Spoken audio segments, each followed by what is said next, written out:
Okay, so this is a problem that we did learning about friction. And what we said was that the force of friction, there's two kinds of friction. Static friction is going to be less than or equal to a coefficient, just a dimensionless coefficient mu, times the normal force.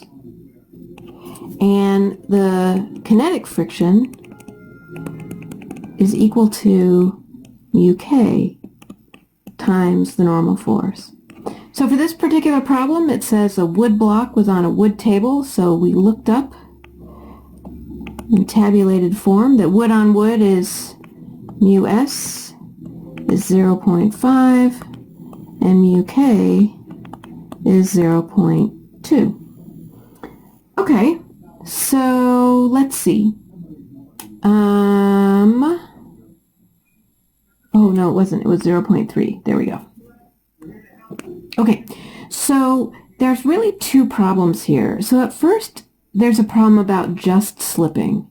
And so when something is just slipping, so this is the first part, just slipping means that the static friction is at its maximum. So it's equal to mu s times the normal force. And in that case, at just slipping, A is still just barely 0, and so we need to find the mass. Let's call the capital M the mass that's hanging off the other end. So like all these problems, we do a free body diagram. So for the block that's on the table, there's the normal force from the table. There's gravity, mg, and there's the force of tension. And now, against the direction of motion, there's a friction force. For the hanging mass, now the gravity is capital Mg, and once again, there's a tension force, the force of tension going upward. So let's choose axes such that they are positive, x and y. We'll also have maybe a z-axis, we could call it, that goes downward in this case. Okay, so let's go ahead and do it then. For the just slipping case, we have the sum of the forces in the x direction, and that is the force of tension minus the friction force, which is now mu s times the normal force, and that's equal to 0. The sum of the forces in the y direction is, let's see, the normal force minus mg, and that's equal to 0. And for this z-axis, that is actually the other object, this is mg minus the force of tension, and that's equal to 0. So if we're going to find m, then we're just going to, say, use the bottom equation. So m is the force of tension divided by g. We don't know the force of tension, so we can use that top equation. And then the mass is mu s times the normal force divided by g. We don't know what the normal force is, so we use the second equation.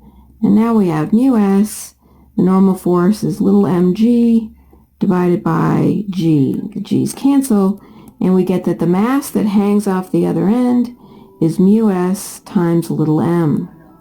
And that's the answer. So for part 2, what do we do? Well, for part 2,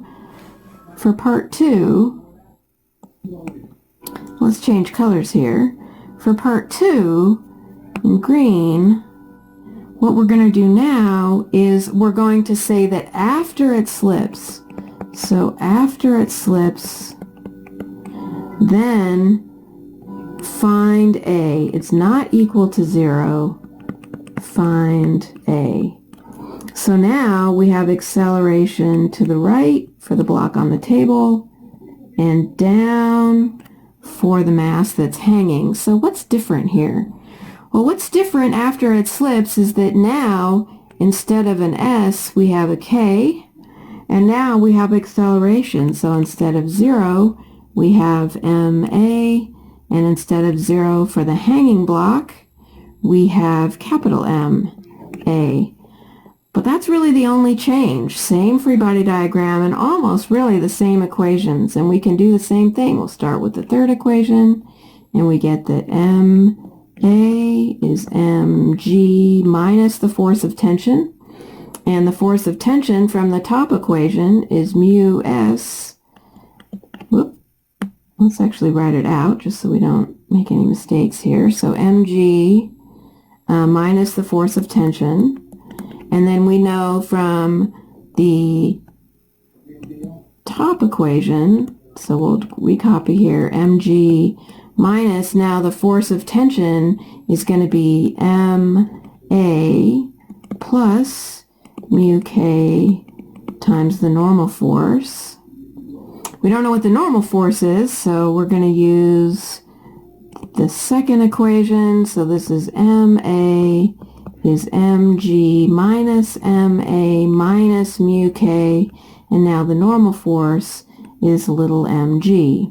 So since we're solving for a, we're going to put all the a's on one side, so we get ma plus little ma, and this is mg minus mu k little mg. So we pull out a as a common factor, and we get mg minus mu k mg all over big M plus little m.